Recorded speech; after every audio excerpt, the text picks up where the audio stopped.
Mitch Jackson, jacksonandwilson.com, and I'm here for triallawyerexpert.tv.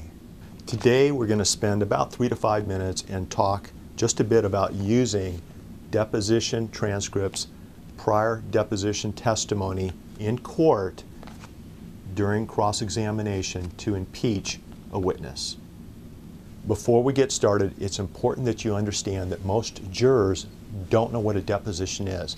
They don't know how the process works. They don't know what the significance of sworn deposition testimony is. So during the cross-examination process, it's important that you use your cross-examination to share this information and educate the jury as to what a deposition is and why the deposition testimony is so important in this trial. So how do you go about doing this? Well, what we like to do and what I like to do is during cross-examination, I like to ask questions of the witness in a fashion that educates the jury about what a deposition is. So rather than just standing up and asking the witness why his testimony today was different than the testimony he gave during his deposition 6 months ago at page 17, line 5. Okay, and I guarantee you he's going to have an excuse if you just come out and ask that question. What I prefer to do is lay a foundation and then go after the witness for impeachment purposes, and here's how I do it. Okay, what I do is I spend time with the witness educating the jury about what a deposition is. So I'll ask the witness questions similar to the following. Do you recall giving your deposition last January 15th at my office? Normally the witness will answer yes. Do you recall when you walked into my office, I introduced you to 3 members of my staff and they walked you back to the conference room? A conference room that was about, oh, I don't know, maybe 1/4 the size of this courtroom with a center table and surrounded by books. And the witness is going to say yes. And in the conference room, similar to today in this courtroom in front of the jury, we had a court reporter. It wasn't Mrs. Jones, but it was another certified court reporter who had a machine like Mrs. Jones sitting in front of her, and she took down every question that was asked and every answer that you gave during the deposition. Do you recall that? During this process, I want to bring the jury, I want to tap and transport the jury into the deposition room. So I want them to be able to picture what the deposition room looked like. So depending on the facts of your case, depending on where your deposition was taken, whether it was at your office, at a court reporter service, at the home of a particular witness, you're going to approach, you're going to ask different questions, but you want to ask questions that have to do with describing the room, the smell of the room if that stood out. Maybe you took a deposition at a florist. Any unusual noise that took place, if the deposition took place at an airport, the jets flying overhead. Things like this you want to bring out while describing where the deposition took place so the jury can use their imagination and their life experiences and place themselves within the deposition room. Now, once you've done that, you're going to ask the witness a couple of questions about, did he understand that at the time his deposition was given, he gave the same oath to tell the truth, the same oath under penalty of perjury that he gave here today in front of this jury? And the witness is going to say yes. If he doesn't, you can go back and read that particular portion of the deposition transcript. But most witnesses will acknowledge that they gave sworn testimony. As a matter of fact, when you walked up to the witness stand and you raised your hand and promised this gentleman over here, the bailiff, that you would tell the truth, that's the same oath that you gave back on January 15th at your deposition. And he's going to say yes. Now, if he tries to hedge around it, you can talk a little bit about, well, the bailiff wasn't there that day. The judge wasn't there. This jury wasn't there. But don't you recall the court reporter swearing you in before the deposition and you acknowledging on the record that you promised to tell me the truth? Now, most witnesses realize that you've got the written question and answers, and so they're going to fess up and eventually admit this. Once again, if they don't, you're going to go to that page in line and read it to the jury, and the jury's going to figure it out. In any case, now let's go to the question and answer that you're going to use to impeach the witness. At this time, You've got the written deposition transcript in your hand. Opposing counsel's got a copy, the judge has a copy, and there's a copy in front of the witness. You ask him to turn to page 15, line 7.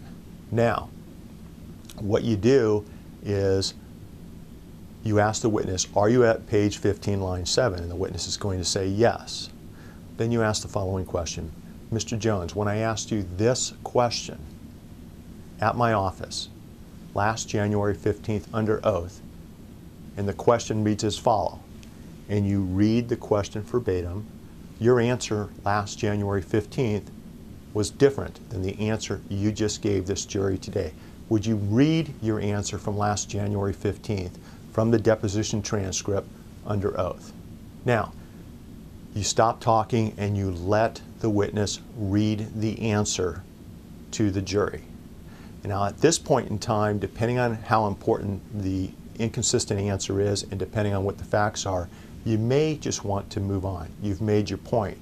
But if this is a critically important issue that you need to emphasize to the jury, and his testimony is different today than it was during his deposition, and he tries to explain, well, this is why it's a little bit different. I use this word as opposed to this word. As soon as he opens that door, here's what you do next. Walk over to the whiteboard and using the whiteboard, write what the witness just testified to during today's trial. And below that, using another colored marker, write the answer, whether it's a yes or no or a short sentence, write the answer verbatim out of the deposition transcript that the witness testified to last January 15th. Now, step back from the whiteboard, look over at the witness, look over at the jury, and ask the witness, under oath, sir, which answer to the following question, and then read the question again, is an honest and accurate answer. Is it answer A, and of course that's going to be one of the answers he gave, or is it going to be your new answer that you gave today during trial, answer B? And by handling this issue in this fashion, you're really making a point that this witness completely changed his testimony, and he changed his testimony to suit the facts of his case during the trial process, as opposed to the discovery process when he probably never thought this case was going to go to trial. Now, if you have a witness that tries to minimize the fact that he gave sworn testimony during his deposition last January 15th, or he wasn't aware that his testimony was under oath, what you need to do is walk him through the portions of the deposition transcript, clearly reminding him and clearly providing him notice that he's providing testimony under oath. You're going to start first with the court reporter swearing the witness in, and you're going to read that into the record and ask the witness to agree with that. During your initial instructions to the witness during a deposition, you may have gone over this with the witness. Are you aware that you're providing me with your truthful response to my questions today? You're testifying under oath, and you've probably broken that down to 3 or 4 questions. You're going to go through each of those questions with the witness. Then what you're going to do is you're going to go to the end of the deposition, and you're going to ask him questions confirming the fact that he had a chance to review the deposition transcript and deposition testimony under oath. He had an opportunity to make any changes, corrections, or modifications that he felt were necessary in order to provide an accurate deposition transcript. He signed that deposition transcript under oath. Is this his signature? Did he sign it on this particular date? All of these things that you discuss in front of a jury will give credibility to your cross-examination and impeachment efforts. If you don't take the steps to lay out all of this in front of the jury, there's a really good chance that they're not going to understand why it's such a big deal that this person supposedly is testifying differently today during the trial than he did last January 15th during his deposition. You can't assume a jury understands what a deposition is and appreciates the significance of sworn deposition testimony. Okay? So spend the time, lay the foundation, pull the jury into the story, place them next to the deponent during his deposition using descriptive words, descriptive adjectives, and your cross-examination, your impeachment efforts of this witness will be much more effective. Well, that's it for today's video.